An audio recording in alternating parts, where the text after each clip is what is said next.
I'm sure marami pa rin sa inyo yung naghahanap ng magandang gift para sa inyong mga anak. Ayan o. Share ko lang to. Ito yung smart tower na tinatawag. So, para na siyang cellphone actually. Lahat ng functions ng phone, meron na siya. Pero ganyan siya kalaki. So, malaking tablet. Tingnan nyo o. Tapos, portable siya. Sobrang ganda nitong pangregalo sa mga bata o kaya kahit sa mga parents nyo na senior. O, kasi pwedeng dalhin kahit sa kwarto nila, sa kusina, pwede kang manood. Actually, dito nga kami nagre-review ng anak ko. Ayan o. Kita ba? O, diba? Dito kami nagre-review ng math niya. O, pwedeng i-erase, may ganyan. Ang ganda. O kaya pag i-upload mo yung i-review niya, pwede kang maglagay ng USB. Tapos, ipapakita mo yung lesson sa kanya. Diyan yung i-discuss. At syempre, hindi babad yung mata nila sa cellphone. Kasi pag nag-Netflix sila, okay.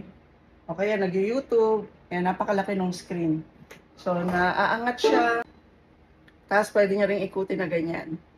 O, diba? O, puro 4 kids yung mga nasa YouTube namin. Ayan, o. Ito na lang kasi yung ginagamit nila. Instead, na mag-cellphone nga sila. O, diba? Ang ganda.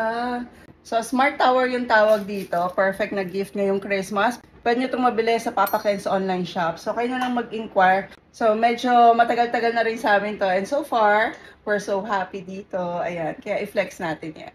So, pwede ka rin pala mag-Facebook dito sa lahat ng social media account. Minsan, pag kunyari nagluluto, tapos nanonood ka ng recipe sa YouTube, actually, pwede mo na itong dalhin sa kusina.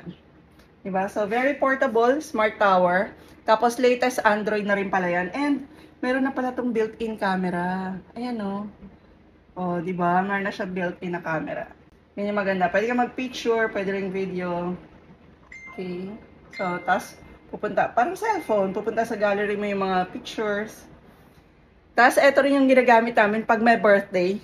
Yung sa entrance, may greetings. So, yung nagpa-flash ng mga photos. Yun, kasi pwede nyo rin yung gawin dito. Dalawang sizes nga pala to. Itong kinuha namin, yung 24 inches.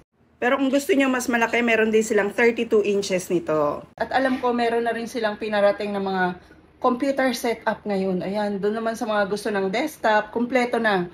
Maganda na yung gig ng kanilang computer setup. So, complete na, 16 gig RAM, 256 na SSD. So, saktong-sakto na pang-edit, pang-multitasking. So, check nyo na lang din. So, yung Facebook page nila, pati yung contact details, pwede nyo tawagan. Pwede rin pala kayo magpa-demo sa shop ng Papa Ken's.